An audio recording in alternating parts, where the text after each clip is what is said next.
The atmosphere around Flagstaff was unnervingly still. It wasn't the calm of peace, it was the suffocating quiet that comes just before everything erupts. Once a symbol of unity, the Brown family compound had become a graveyard of lost dreams and scarred land.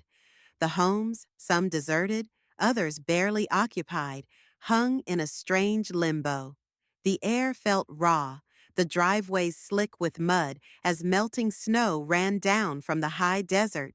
Wrapped in a heavy sweater, Meri stood on her porch, staring toward the horizon as though it were about to spit something out. Something was coming. Even when Janelle pulled up in her worn-down Jeep, her boots crunching over gravel, Meri didn't move. The tension was palpable. What used to be a kitchen filled with chaos and laughter was now disturbingly silent. Janelle lowered herself into a chair slowly, her expression carrying a quiet understanding. Finally, she spoke. "She's gone." Her voice was even and low, but this time it wasn't a short escape. She took everything, not just half, all of it. Hey everyone, welcome back to my channel. Be sure to hit that like button. Meri's jaw clenched as she gave a subtle nod. She didn't need to ask who she was. Just the name, Robyn, was enough to make the air between them shiver. Both women knew she wasn't coming back. They didn't say it out loud. And Kody? He was unraveling by the minute. That same morning, his hair wild and fingers gripping a coffee mug that had cracked in his hand, he sprinted across the yard, ranting into his phone. Missed calls, texts, and tabloid alerts flooded his screen. His carefully controlled illusion was crumbling. The wives were gone. The kids had drifted away. The TLC producers had stopped calling. And now, the woman he thought would never leave him had landed the final strike. 2 weeks earlier, under the guise of visiting family, Robyn had quietly slipped away to Salt Lake City. But those who paid close attention noticed something new in her eyes. Not fear or doubt, but certainty. She hadn't gone to see relatives. She had gone to see Jonathan McCall, a composed, charismatic real estate figure whose eyes had been watching her story unfold for years, not with judgment, but concern. They first met a year prior at a spiritual retreat introduced by a mutual friend. It began casually. A few calls, then emails, eventually in-person meetings. Robyn wasn't drawn to his success or interested in starting over. What captivated her was how he saw her, not as Kody's last standing wife or the villain the world portrayed, but as a woman caught in someone else's narrative. One night in a quiet downtown Salt Lake restaurant, they sat across from each other. No cameras, no lights, just conversation. When the waiter brought wine, she politely declined. Her hands trembled while looking over the menu. "I don't know who I am without him," she said, her voice uncertain. Jonathan leaned forward gently. "It's time to find out. Take a breath." She didn't cry that night. Instead, she laughed, a soft, uneasy laugh. For the first time in what felt like years, she didn't feel the need to apologize for existing. When she returned to Flagstaff, she was different. Her shoulders stood higher, her voice was clearer. For 3 days she avoided Kody, quietly moving her belongings with help from her older children, going house to house. Aurora cried, Dayton stayed silent, but none of them resisted. They'd seen enough of her pain to understand. Then came the footage. No one expected the porch camera to record it all. Robyn beside Jonathan, arms crossed, gaze direct yet tired. Her voice cracked only once in the clip, which spread like wildfire. It was everywhere. TMZ, Reddit, Instagram Reels. Within hours, it went viral. The response split the internet. Some called her a manipulator, a traitor. Others saw her clearly, a woman boxed in, labeled, and used. Robyn didn't respond. She just left. Kody's breakdown was gradual.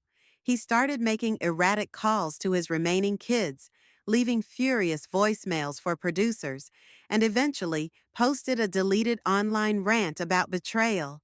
Neighbors reported seeing him yelling at a stack of boxes in the yard, barefoot and shirtless, kicking them until his foot bled. He begged TLC for a new season. They refused. In his final recorded interview, he sat in the dark, eyes sunken. "They all left," he whispered. "Even her. She was supposed to be the one. She said she loved me. She believed in this family." His face twisted with rage and sorrow. His voice cracked. "And now she's off with some guy who talks about therapy. Wears loafers," he muttered. For once, he didn't search for the camera. He just cried. Time passed.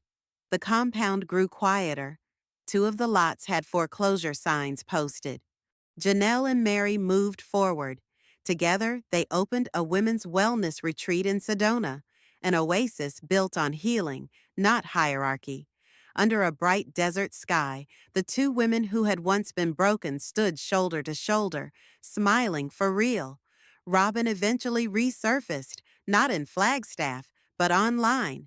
Her Instagram return showed her in a flowing green dress, barefoot, hair catching the breeze, wearing a simple silver ring. Jonathan stood behind her, his hand gently resting on her waist, smiling. But there's more.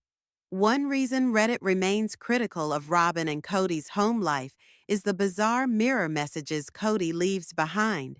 Fans are bewildered by the interior of their house, from the Flintstone-like sink to the medieval regal bedroom in a clashing purple hue. Kody treats Robyn like Juliet and himself like Romeo. In one photo, Robyn stares at herself in the mirror while curling her hair, whispering, "Is this good enough?"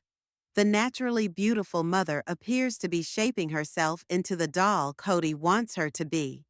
He's admitted he prefers a specific aesthetic. Maybe that's why he once compared her to a diesel jeans model or a soccer mom in a way that felt uncomfortably turned on. The mirror message thread, originally posted by a now-deleted Reddit user, sparked outrage. Some commenters accused Robyn of skirting hard tasks to do her makeup, even during camping trips. But it takes effort to keep up appearances. Some women feel trapped in that role. Robyn might too. But in exchange for this curated image, Kody showers her with affection. Yet, the cracks are there. Kody refuses to take on another wife, citing it would cause too much turmoil. Still, some speculate he secretly hopes to restart polygamy, perhaps introducing another woman into his relationship with Robyn, forming a throuple. Robyn has no interest. She says Kody is hard to live with and claims he's trying to sabotage their marriage. His moods swing wildly. And maybe, in the end, it's not just Robyn who walked away from something broken, but all of them. On the surface, it was beautiful. Kody, ever the romantic, left little notes, mirror messages scrawled in lipstick or marker. Sweet, maybe. Hopefully sincere. One in particular, captured in a now-circulated photo, shows a heart drawn around his initial. He wanted the world to believe he was still in love, perhaps even more than ever. But the timing betrayed him. When Christine, Janelle, and Meri finally walked away, Kody didn't seem relieved, not happy, not like a man basking in the glow of his one true love, the woman he always claimed was the complete package. Instead, he looked unsettled, bitter, agitated, and out of sync. That fairy tale ending he had envisioned, just him and Robyn, dancing into the monogamous sunset, never arrived. The wives had already left before Garrison's death, before the deeper tragedies began to pile up. Kody should have been rejoicing, right? He always said he didn't want those other women anyway. But something didn't add up. Monogamy wasn't the liberation he thought it would be. In fact, it exposed something he never wanted to admit. He missed having control. He missed being the center of a harem where he could distribute blame as needed. Now, with only Robyn left, there was no buffer, no scapegoats, no diversions, and while he had spent years painting the others as cold or irrational, each one of them, post-separation, began to glow in ways the public hadn't seen before. Like long-forgotten paintings restored to their true color, Janelle, Christine, and Meri emerged more confident, more radiant. Maybe they were never the villains he made them out to be. Meanwhile, Kody doubled down on the fantasy. In their shared Flagstaff home, he and Robyn built a kind of personal Graceland, a design spectacle that evoked more gasps than admiration. The kitchen sink resembled something from the Flintstones. Their bedroom? A royal purple medieval fantasy. Between Kody's Star Wars collectibles and Robyn's immaculately dressed American Girl dolls, each worth hundreds, sometimes thousands, every room screamed maximalism. Whimsy wasn't quite the word, it was obsession masquerading as style. And while some Reddit users found charm in their themed Western living room, complete with a star-spangled Walmart rug and faux leather sofas, others were less forgiving. The decor was ridiculed, dissected. Photos of the room sparked online debates about taste, ego, and the delusion of control. Still, Kody pressed on. Even after selling the infamous Coyote Pass property for $1.5 million, a symbolic surrender, he seemed reluctant to let go of the past. Though the land was divided between himself, Janelle, and Meri, the emotional territory remained contested. Christine, now happily partnered with David Woolley, had moved on, but Kody, still nursing old wounds, clung to the idea that he had been betrayed. He wore the black hat in this Wild West drama, both literally and figuratively. His world was now reduced to Robyn, and maybe that's what he wanted. Or maybe it was all a performance, a man forced into monogamy not by choice, but by inevitability, a man who, deep down, might still crave the old balance of power. Fans speculated endlessly. They zoomed in on screenshots. They cataloged doll collections. They analyzed mirror messages like forensic experts. In one particularly viral post, someone pointed out the matching David Yurman rings. Kody's engraved with a wild stallion, Robyn's mirroring his exactly. Symbols of unity or quiet desperation. No one knows what really goes on behind the scenes. Because for all their oversharing, Kody and Robyn remain enigmas in many ways, and their lavish, overstuffed home only offers glimpses of deeper truths. People's homes often reflect their inner lives. And this one? It was cluttered, performative, haunted by stories that refused to end. Kody's prized Millennium Falcon model sat next to Transformers figurines. Robyn's pristine collection of dolls remained untouched in her private sanctuary. Dresses custom beaded, zippers embroidered with care. It was theatrical, but underneath the glittering surface, something felt hollow. Critics noted that while Robyn and Kody enjoyed the comforts of their fortress, the others walked away with scraps. Janelle, in particular, exited with very little, despite years of loyalty and labor. Christine and Meri seemed stable, but the financial imbalance was glaring. In hindsight, the cracks had always been there. Kody had offered his ex-wives little, emotionally, financially, physically. Love was rationed. Time was conditional. Intimacy was transactional. Over time, each woman grew more isolated until finally they chose freedom over the illusion of family. But Robyn? For Robyn, Kody would do anything. She admitted once, without apology, that she liked spending money to make life easier, and he made sure she could. Whether that was out of love, guilt, or fear of being alone, only they know. But the cost, everyone else paid it, and they're still paying. At times, Kody gives the impression that he wants to live modestly, But step inside their Flagstaff home, and the picture becomes more complicated. Aside from Kody's carefully preserved collectibles, most design choices seem to reflect Robyn's taste. Maybe she chose the royal bedroom, drenched in deep purples.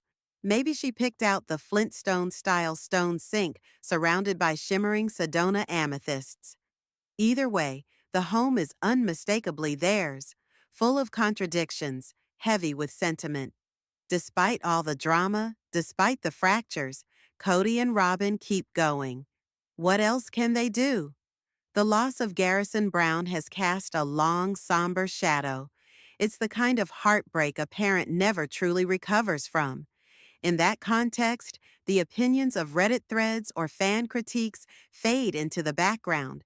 If their home brings them comfort, if surrounding themselves with color and clutter softens the grief, even for a moment, then let it be. Still, questions remain about Kody's relationships with the women who walked away. He's not known for generosity. And yet, in a surprising twist, Kody recently gave Meri and Janelle a bit of financial breathing room. When the Coyote Pass land was restructured and eventually sold, Kody allocated an extra portion to himself, but made sure both Meri and Janelle received $35,000 each. For some, it seemed like a rare act of goodwill. For others, it was a calculated move, possibly a legal precaution to avoid lawsuits or further conflict. After all, trust was already broken. But whatever his motives, the result was the same. He did the right thing, and that matters. Kody and Robyn now live in a $2.1 million home, a symbol of their new chapter, and a sharp contrast to what the other wives walked away with. But maybe that's why this moment matters. Because, for once, Kody gave something back to the women who stood by him for decades, the women who helped build the world he's now living in. Maybe that gesture won't erase the past. Maybe it won't heal every wound, but it's a start. Let us know your thoughts in the comments. And if you want more updates and insight on Sister Wives and beyond, don't forget to subscribe. Thanks for watching.